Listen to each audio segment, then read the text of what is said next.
terkait untuk UKT ini ada di bawah Pak WR2 terkait untuk pelaksanaannya, karena saat itu beliau belum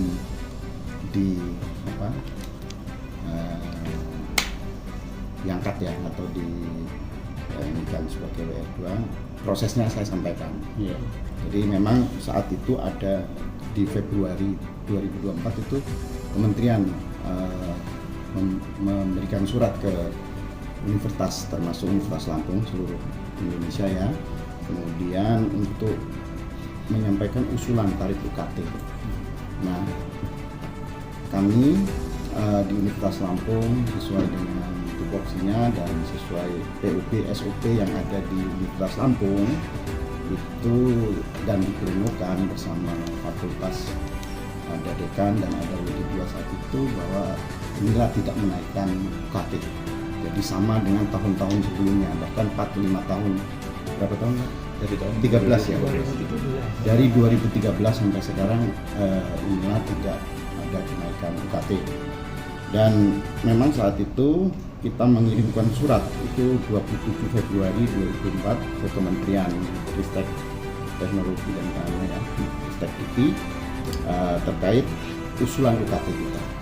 Jadi usulan tarif uang kuliah tunggal, kemudian untuk mahasiswa program sarjana diploma Universitas Lampung tahun akademik 2024-2025. Jadi setiap tahun ini harus disahkan SK Rektor terkait untuk UKT tersebut. Nah,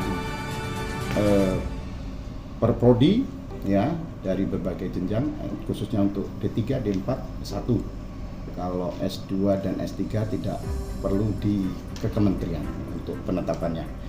Alhamdulillah kita tidak menaikkan karena sudah disepakati bersama, jadi sama dengan tahun 2013 ya. Timbangannya adalah tentu banyak hal ya, dengan kondisi perekonomian masyarakat. Memang kalau kita lihat dengan dari tahun 2013 sampai sekarang, inflasi itu kan, namun dengan ini kemampuan inilah masih bisa, karena kan ada rentang kelompok tadi yang mampu, yang tidak mampu.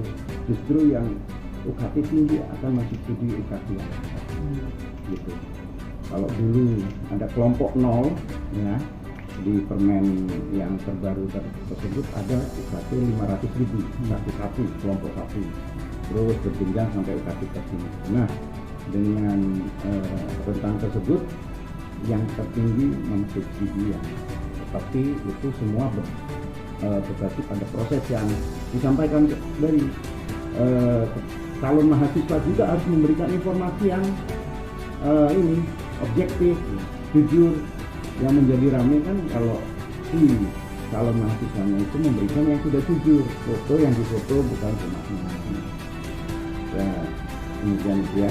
Nah, untuk yang SNBP yang prestasi kemarin kita sudah masih tetap menunggu yang belum membayar UKT. Jadi masih kita tunggu. Kemudian bahkan di libur panjang kemarin kita menugaskan tim dari akademik dan keuangan untuk turun ke lapangan. Kenapa belum bayar UKT? Ada yang telepon, kemudian ada yang turun di lapangan. Itu ada WR2 kemarin menugaskan beberapa 8 orang. Ini ada yang ke Metro, pesisir barat, Tanggamus, ada ke Penjauh. Jadi kita udah proaktif juga kita sampai untuk ini. Bahwa kenapa belum sampai saat ini belum bayar UKT. Jadi terhadap respon dibatalkannya UKT oleh Menteri Pendidikan dan Kebudayaan, respon Unila seperti apa nih Pak? Responnya ya kami tidak menaikkan UKT. Jadi kita tidak ada pembatalan tersebut karena UKT tahun lalu sama dengan UKT yang sekarang gitu. Kecuali kalau kita menaikkan UKT, yang kita naikkan nanti dibatalkan. Jadi tidak ada efeknya ya dengan Unila? Tidak ada. Dan kita mengikuti kebijakan pusat juga pastinya Pak ya? Nanti jadi ada 5 juta bervariasi ya. MIPA teknik itu 7,1. Itu udah dari tahun 2013 gitu. Berdasarkan peraturan Menteri Pendidikan dan Kebudayaan, Riset dan Teknologi nomor 2 tahun 2024 tentang standar satuan biaya operasional pendidikan. Jadi ada standar. Standarnya itu adalah biaya kuliah tunggal. Jadi kementerian meminta kita menginput data terkait dengan program studi, akreditasi dan seterusnya keluar BKT. Dan sebenarnya BKT itulah yang membuat beberapa perguruan tinggi negeri menaikkan karena memang dimungkinkan BKT-nya naik dibandingkan dengan 2023. Tapi tadi pimpinan Universitas Lampung berkeputusan untuk tidak menaikkan UKT karena terus terang ya kalau kita lihat kita ini masih recovery, pemulihan pasca Covid kan. Ini masih belum punya ekonomi kita belum bergerak baik lah sehingga kemampuan masyarakat untuk membayar UKT itu juga kita lihat mungkin belum maksimal. Makanya kita juga tidak berkehendak untuk menaikkan UKT. Itu arahan dari Bu Rektor. Jadi artinya selama ini kita masih masih cukup dengan BOPTN dan UKT. Nah, justru di sini Bu Rektor berharap agar kita juga meningkatkan pendapatan dari non UKT. Bapak mungkin tahu tagline Unila itu Be Strong. Be Strong itu singkatan, bukan sekedar tagline. B-nya itu adalah business, finance, investment, dan aset, gitu ya. Kemudian E-nya empowerment, human resources. Kemudian S-nya itu adalah services. T-nya itu teaching. Nah, B yang pertama itu adalah bisnis. Jadi bagaimana sebenarnya hari ini kita dipacu untuk meningkatkan pendapatan non UKT dengan apa?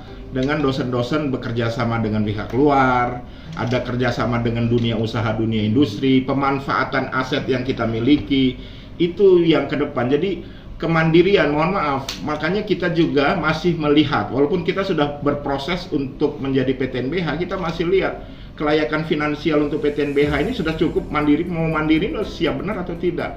Oleh karena itu kita terus terang kelayakan finansial ini nanti masih berusaha untuk bagaimana mengenerate income melalui pendapatan non konvensional ya, pemanfaatan aset-aset yang kita miliki ini. Bu Rektor kemarin kita baru rapat tentang aset, bagaimana aset-aset yang kita miliki itu bisa memberikan manfaat untuk peningkatan pendapatan kita, termasuk kita punya dosen-dosen yang punya kepakaran, kenapa nggak ini kepakaran, kemudian kita punya paten, kenapa nggak paten ini yang kita jual sehingga ada ada pendapatan dari sini. Itu sebenarnya Bu Rektor kepingin kita dosen-dosen kita juga berpacu untuk bagaimana bisa memberikan manfaat kepada universitas. Tema kita nggak menyeluruh ya Pak, nggak melihat dari tingkatan mahasiswa itu kelompok juga. Jadi dengan adanya kenaikan itu mungkin kedepannya bisa kita mahasiswa nanti minta penjelasan itu lebih lanjut dan keringanan terkait dengan kenaikan itu apakah menyeluruh atau memang masih dibedakan gitu ya status mahasiswanya, sehingga nantinya memang bisa merata. Memang kalau memang naik itu ya khusus memang beberapa status aja jangan